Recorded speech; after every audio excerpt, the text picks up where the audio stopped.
Price जो पड़ा है एग्जैक्टली अराउंड 29 लाख पड़ा है। 29 लाख 29 तो लाख वर्थ include- लगता है आपको? तो रेंज जो मेरे को डीलर ने क्लेम करी थी उन्होंने बोला था कि आराम से 500 तो चलेगा, बट हाँ कहीं ना कहीं सिटी में मेरे को अराउंड तो एंजाइटी फील होता है यार कि अगर हाईवे पे जा रहा हूँ, चार्जिंग खत्म हो गया तो, या फिर 50% बैटरी खत्म हो गई है, अब चार्जिंग स्टेशन अगर चालू नहीं रहा या फिर कुछ भी इशू हो गया, एंजाइटी होती है ऐसा कुछ? आपको क्या क्या दिक्कतों का सामना करना पड़ा है स्पेशली इस ईवी को लेकर? खर्चे से याद आया कि आप जब इसको चार्ज करते हो फुल चार्ज, तो क्या लगता है कितना बिजली का बिल आता होगा? मैं घर पे चार्ज करता हूँ तो करीब। नमस्ते दोस्तों, स्वागत है आपका कारवार यूट्यूब चैनल पर। और आज हमारे सामने जो गाड़ी है वो है महिंद्रा की B6 जो ईवी कार है। तो इसके ओनर से हम मिलते हैं और इनसे जानते हैं कि ये गाड़ी कैसे चल रही है।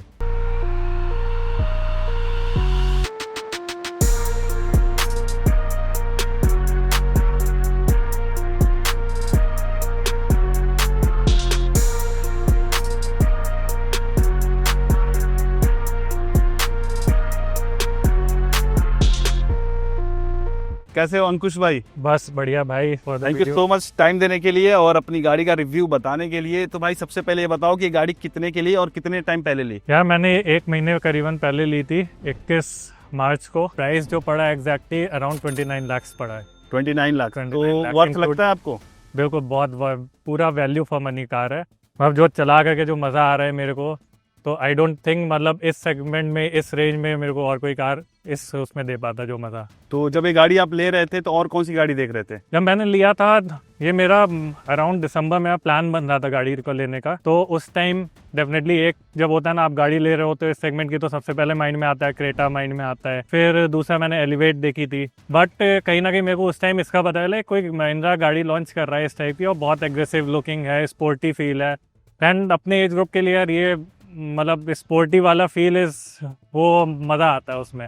ग्रेट। तो मैं ये दोनों गाड़ियां देख रहा था, तब मैंने डिसाइड, जब मेरे को इसका दिखा ये वाली गाड़ी का B6 का, तब इट वाज लाइक मतलब फर्स्ट लुक में होता है ना, इट्स लाइक प्यार हो गया यार गाड़ी से, तो वो डिसाइड कर लिया अब यही लेनी है। और जो एक और गाड़ी आती है XCV 9 तो वो आपने नहीं सोचा लेने का? वो भी बहुत प्यारी गाड़ी है, नो डाउट। इससे हार्डली 2 या 3 लाख और एडिशनल पेमेंट करता वो भी आ जाती ना। मेरे को थोड़ा सा एग्रेसिव लुक्स वाली, जो लुक्स में थोड़ा सा आउट अलग से ही पता चले, लुक्स मेरे लिए इम्पॉर्टेंट थे। Okay. And again second of all, XCV का इंटीरियर इज कम्प्लीटली वाइट, तो अगेन मेरे लिए वो मैनेज करना is not as a bachelor, तो मैनेज करना वो थोड़ा चैलेंजिंग है। तो दैट्स व्हाई आई थॉट कि यार ये this is perfect, sporty look में है एंड काफ़ी अच्छी गाड़ी है, तो आई थॉट कि यार यही लेते हैं। इसके पहले आपने कौन सी गाड़ी यूज करी है? इससे पहले मैं जो सेगमेंट्स की गाड़ी चला रहा था, अराउंड इनिशियल सेगमेंट्स की गाड़ी चला रहा था कि अराउंड 10 लाख के रेंज की, तो इसको चला करके तो इट्स लाइक एक्स्ट्राऑर्डिनरी फील। काफी अपग्रेड लगता है, फील होता है बहुत वही चीज़ है ना, इट्स लाइक यार इससे मेजर अपग्रेड, तो वो अपग्रेड ना मतलब दिख रहा है, जो पैसा लगाया ना, तो उस पर जो मेरे को जो चलाने में फील आ रहा है, इट्स लाइक एक्स्ट्राऑर्डिनरी। तो भाई 29 लाख में आपने ये ईवी कार ली है ना?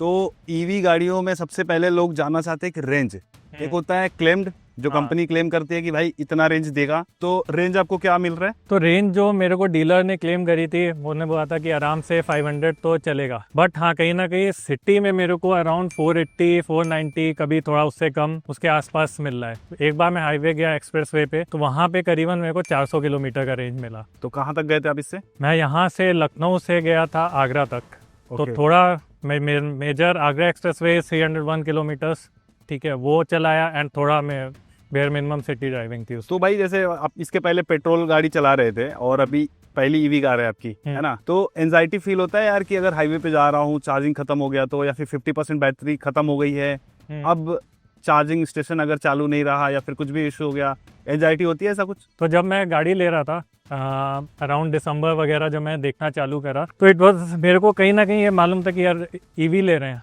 एंड इस रेंज की ले रहे हैं, मतलब 29 लाख से बिग अमाउंट इन्वेस्ट करने के लिए। ठीक तो है। कहीं ना कहीं माइंड में था कि ईवी का इंफ्रास्ट्रक्चर क्या है, क्योंकि अभी लगता है कि ईवी का इंफ्रास्ट्रक्चर उतना बढ़िया नहीं है। बट अगेन जब थोड़ा रिसर्च करा, तो आई कैन कॉन्फिडेंटली से कि आप बाहर निकल सकते हो, आपको प्लान करने की ज़रूरत नहीं। जैसे बोला जाता है ना कि ईवी आप ले रहे हो तो आपको प्लान करो कि भाई आप कहाँ जा रहे हो, कितने चार्जिंग स्टेशन हैं, वैसा कोई नहीं है, आप आँख बंद करके निकल सकते हो। हाँ, सिटीज़ वगैरह में, हाईवेज़ में, मेजर सिटीज़ में, मतलब टीयर 2 तक में तो आपको कोई चैलेंज ही नहीं आने वाला। I can't say about tier 3 वाले सेगमेंट में, उसका मेरे को नहीं पता, but tier 2, tier 1 is very much हर कंफर्टेबल, जगह चार्जिंग स्टेशन अवेलेबल, बहुत ईजिली अवेलेबल है। ओके। इवन आगरा एक्सप्रेसवे पे गया तो वहाँ पे it was like 2 charging station रास्ते में ही मेरे को मिले, तो मोर देन सफिशिएंट है वो। और बात करें कि फुल चार्ज करने में कितना टाइम लेता है? फुल चार्ज करने में आप डिपेंड करता है आप किस चार्जर से चार्ज कर रहे हो। आप अगर बाहर के 260 किलोवाट के चार्जर से चार्ज कर रहे हो तो आपको 20 to 80% 20 मिनट में कर देगा, एंड 80 to 100% वो थोड़ा और टाइम लेगा आपका, करीबन मान लो 25-30 मिनट आई थिंक उतना लेगा। बट इन जनरल 260 किलोवाट के चार्जर्स आपको हर जगह नहीं मिलेंगे, बट इन जनरल अगर बात करें 60 किलोवाट का चार्जर आराम से ईजिली बाहर में मिलेगा, तो वहाँ पे आप मान के चल सकते हो 1 घंटा 1.5 घंटा इस मैक्सिमम, उतनी देर में आपकी गाड़ी फुल चार्ज हो जाएगी। ये मैं बात कर रहा हूँ इस लाइक 5-6% से आपका पूरा 100% तक। एंड जनरली जब आप बाहर जाते हो तो आपको ऐसा 100% की चार्ज करने की नीड नहीं है, आप 80% चार्ज हुआ आप चल दो, क्योंकि 80 to 100 जाने में थोड़ा टाइम लगता है, तो इससे 80% ही आप करो। और ऐसा भी होता है, मैंने सुना है काफ़ी सारे लोग कंप्लेन कर रहे थे कि भाई 50% जैसे बैटरी खत्म हो जाती है उसके बाद जल्दी जल्दी पावर उतरता है, ऐसा भी है? नहीं, बल्कि ये उल्टा है, 100 से 90 आने में वो थोड़ा जल्दी होगा, नहीं उसके बाद वो थोड़ा धीरे धीरे होता है, फिर उसके बाद फिर थोड़ा स्टैग्नेंट है। टोटल आपने अभी कितनी चला दी है? टोटल मैंने करीबन 3000 से ऊपर किलोमीटर। 1 महीना आपको हो गया? एक अभी महीना हो तक गया है। आपको क्या क्या दिक्कतों का सामना करना पड़ा है, स्पेशली इस ईवी को लेके? जब मैंने गाड़ी ली 21 को मेरी डिलीवरी हुई, तो उसके बाद हाँ थोड़े बहुत मेरे को ये चैलेंजेस आए कि क्योंकि फर्स्ट सेगमेंट की गाड़ी है, पहला लॉट जनरली होता है, तो उस केस में सॉफ्टवेयर अपडेट्स वगैरह ये सब चीज़ें होता है, and this is completely software driven गाड़ी है, तो इसमें सॉफ्टवेयर अपडेट्स का चीज़ रहता है, तो उसमें मेरे को चैलेंजेस आए। कई चीज़ें ऐसे वर्क नहीं कर रही थी, जैसे मेमोरी सीट्स नहीं वर्क कर रही थी, एग्जिट के टेल लैम्प्स होते हैं वो नहीं वर्क कर रहे थे, तो वो that was just software glitch, जो कि महिंद्रा वालों ने काफ़ी प्रोएक्टिवली, जैसे मैंने कंप्लेंट करी, उन्होंने गाड़ी पिकअप करी, सेम डे सॉफ्टवेयर अपडेट करा, विद इन 4 to 5 आवर्स मेरे को गाड़ी घर पे आकर के दे दी फिर। तो उतने टाइम में मतलब mostly 90% of the problem got resolve. और गाड़ी लेने के बाद चार्जिंग का जो सेटअप आपके घर पे लगा, कितने दिन बाद लगा था? हाँ, इसमें I would say Mahindra was very proactive.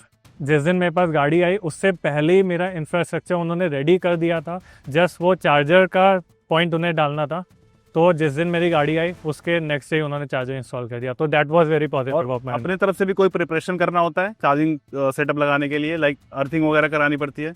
बिल्कुल, इसमें जनरली क्या होता है, महिंद्रा क्या करता है कि पहले वो अपनी टीम को भेजेगा, वहाँ पे आपका इंस्पेक्शन होगा, इंस्पेक्शन के बाद ये बता देगा कि आपको क्या वायरिंग आपको चाहिए, ठीक है। अब अर्थिंग वगैरह का जो है वो सब चेक कर लेंगे। अब जैसे मेरा सोसाइटी में था, तो सोसाइटी में इट वाज लाइक मोस्टली सारी चीज़ें ऑलरेडी हो रखी होती हैं, तो मेरे को ज़्यादा कोई चैलेंज नहीं है। वहाँ पे इलेक्ट्रिशियन से बस वायरिंग कराई मैंने, जो उन्होंने वायरिंग बोला था, वायरिंग करा करके उन्हें मीटर लगा करके मैंने दे दिया, एंड वहाँ से उसके बाद महिंद्रा ने टेक ओवर कर लिया, उसके बाद उन्होंने इंस्टॉल कर दिया। मतलब कोई मेजर चैलेंज नहीं आया, काफ़ी अच्छा सपोर्टिव टीम थी उनकी, जो भी मेरे को कम नॉलेज था उसके बारे में ईवी का, तो काफ़ी अच्छा बता करके उन्होंने काफ़ी प्रोएक्टिवली अच्छे से कर दिया, उसमें आई बिलीव कोई चैलेंज नहीं आने वाला। ठीक है अंकुश भाई, तो एक बार इंटीरियर देख लेते हैं अंदर चल के, एक बार आप उधर से आ जाओ। बिल्कुल से आता हूँ। तो इंटीरियर कुछ इसका इस तरीके से है, और यहाँ पर ये जो देखोगे आप, इसका जो गियर चेंज करने वाला है भाई, क्या सही दिया, ऐसा लग रहा है कि आप प्लेन में बैठे हो, प्लेन उड़ाने वाले हो। यही पार्ट है, ये मेरे को बहुत ही ज़्यादा बढ़िया लगता है। यहाँ पे ना एक जो फील आता है ना, इसे महिंद्रा बोलता है कॉकपिट, तो यहाँ पे बैठ के जो फील आता है, एंड जो गाड़ी चलाने में एंड वो जो भगाने का फील है ना, वो अल्टीमेट है। एक बार गाड़ी ऑन कर दीजिए। हाँ, गाड़ी ऑन है, इस लाइक इसमें बेस्ट चीज़ है कि गाड़ी ऑन हो जाएगी, आपको पता नहीं चलेगा। एसी ऑफ था? एसी वो ऑफ कर दिया था मैंने। ओके। तो ये टच पैनल वगैरह में कोई दिक्कत आई अभी आपको स्क्रीन पे? टच पैनल वैसे ओवरऑल अच्छा है, नो डाउट काफ़ी अच्छा है, बट हाँ एक चैलेंज जो मेरे को थोड़ा सा, जब गाड़ी स्टार्ट करते हैं, ठीक है, तब थोड़ा सा कभी कभार एक लैग होता है कि जैसे जब मैंने रिवर्स करा तो उसमें कैमरा हल्के कभी कभार होता है कि रिवर्स में थोड़ा बहुत लैग होता है, ये चीज़ 4-5 सेकंड का लैग होता है। एक बार रिवर्स करके दिखाइए। ठीक है, अभी लेट्स सपोज ये मैंने करा तो अभी हो गया, जब मैं गाड़ी स्टार्ट करके इमीडिएट मैंने लेट्स से ऑन करा ना, तो कभी कभार वो हो सकता है, कैमरा जल्दी से नहीं खुलता, कभी कभार होता है ये चीज़। और इसका सनरूफ आपको कैसा लगा? Sunroof is ultimate. ये अगर मैं दिखाऊं, इसमें मैंने अभी यहाँ से खोला, एंड अगेन मैं एलेक्सा के थ्रू भी खोल सकता हूँ इसे। और ये जो की रखने का बहुत सही स्पेस दिया हुआ है, यहाँ से की उछल के गिरती है क्या? नहीं, ये मैग्नेटिक है, एंड मतलब काफ़ी जैसे हिलाओ भी, मैं देखो कस के हिला रहा हूँ, इससे ज़्यादा क्या हिलेगी वो चीज़। तो वायरलेस चार्जर हो गया। हाँ, यहाँ पे वायरलेस चार्जिंग है, आप अपना फ़ोन रखो यहाँ पे, आराम से वो चार्ज हो जाएगा, चार्जिंग स्टार्ट हो जाएगी। 2 फोन रख सकते हैं अपन। हाँ, यहाँ पे एक वायरलेस चार्जर, ये एक ये है, and this is a cup holder. चलता भी है क्या ये? नहीं, ये सस्पेंशन वाइज मैं बात करूँ गाड़ी के अंदर चलाने में, तो एकदम आपको वो फील नहीं होगा कि कुछ हिल रहा है या ज़्यादा कुछ हो रहा है, तो वो चीज़ें स्टेबल रहेंगी, तो वो कभी चैलेंज नहीं होता है। ग्रेट। और पीछे का इसका स्पेस कैसा है? पीछे का leg room is very good, ठीक है। Comfort wise is decently okay, I won't say extra ordinary but decently okay है। थाई सपोर्ट वगैरह कैसा है? थाई सपोर्ट पीछे में थोड़ा सा मेरे को लगता है कि वो थाई सपोर्ट और होता तो और ज़्यादा ये कंफर्ट लगा देता है। XCV9 में ज़्यादा XCV9 इसमें बहुत अच्छा, मैं बोलूँगा उसमें आपको लगेगा कुशन पे बैठे हुए हो आप। और जैसे यहाँ पे अगर इस मिरर में आप देखते हो पीछे, तो आपको प्रॉपर दिखाई देता है? बिल्कुल हाँ, इसमें मॉडल है, कूपे मॉडल है हाँ। एग्जैक्ट अगर मैं कंपेयर करूँ बाकी मॉडल से तो वैसा एग्जैक्ट नहीं है, बट हाँ इज डिसेंट इनफ कि आपको चैलेंज ना हो, तो इट्स ओके। और क्या कमी लगता है आपको इसमें? कमी वाइज इनिशियल में मेरे को कमी लगे थे कभी कभार, जैसे मैंने बताया कि गाड़ी मैंने ऑन करी, रिवर्स लिया, तो कैमरा आने में कभी कभार देर लेटेंसी, थोड़ा सा लेटेंसी होता है लाइक 3-4 सेकेंड्स का, तो वो थोड़ा सा एक्सपेक्टेड कम होता है इस सेगमेंट की गाड़ियों से। तो आई होप महिंद्रा वो जल्दी रिजॉल्व कर देगा, क्योंकि because again this is software based गाड़ी, and I hope software update जैसे आते रहेंगे ये कार से और फिक्स होती रहेगी। और इसमें जो बहुत सारे जो फीचर्स हैं, जैसे एडास है, एडास आपने यूज़ किया है? बिल्कुल, एडास इज एक्स्ट्राऑर्डिनरी, बहुत अच्छी चीज़ है।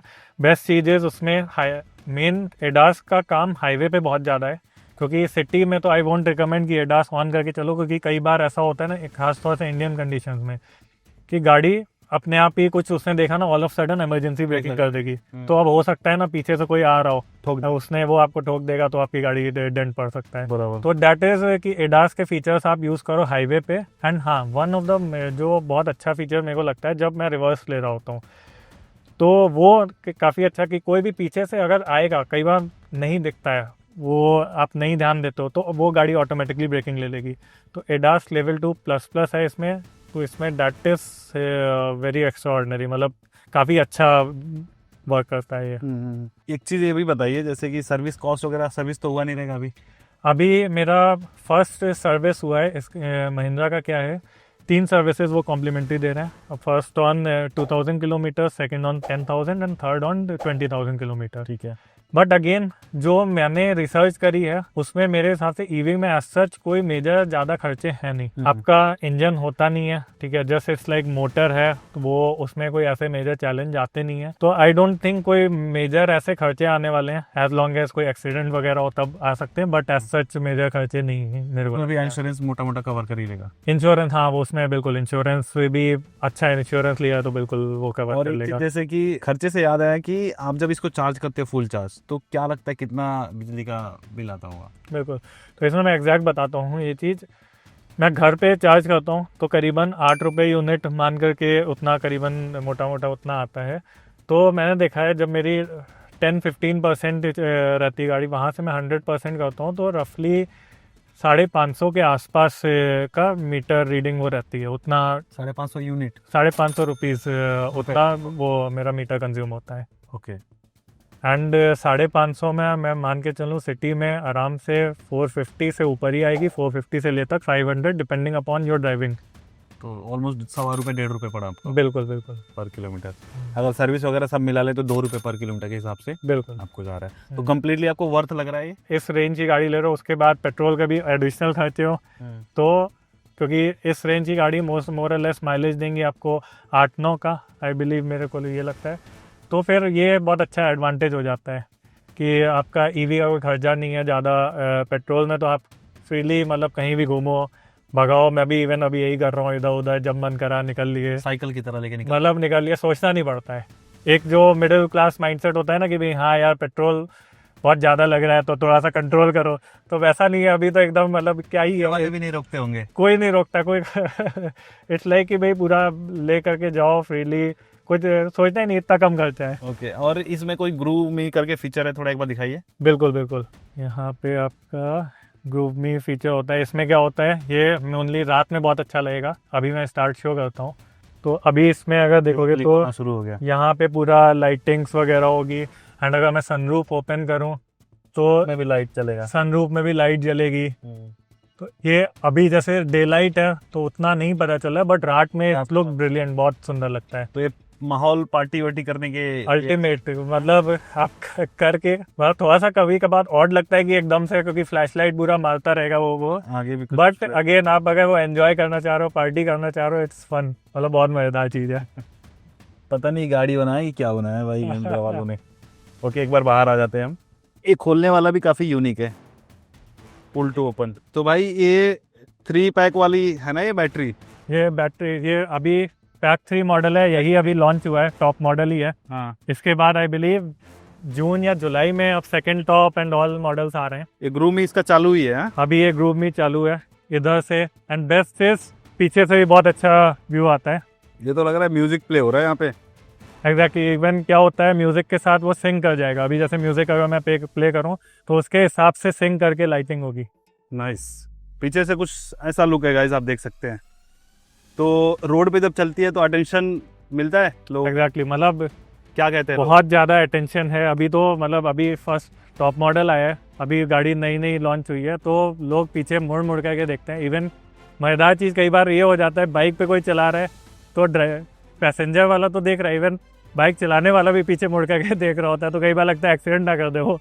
तो दैट इज ऑल, ये बहुत ज़्यादा अटेंशन ग्रैब कर रही है, लोग मुड़ मुड़ करके देख रहे हैं। तो दोस्तों ये था B6 का ओनरशिप रिव्यू। अगर आपको लगता है कि इस गाड़ी से रिलेटेड कुछ क्वेश्चन अगर आपको पूछने हैं तो कमेंट में आप अपने क्वेश्चन पूछ सकते हो। हम कोशिश करेंगे कि अंकुश भाई की मदद से हम आपको रिप्लाई कर पाए। तो वीडियो को बने रहने के लिए धन्यवाद। चैनल को सब्सक्राइब करें ऐसे ही गाड़ियों के ओनरशिप रिव्यू के लिए। तो मिलते हैं किसी ऐसे ही धमाकेदार एपिसोड में। धन्यवाद।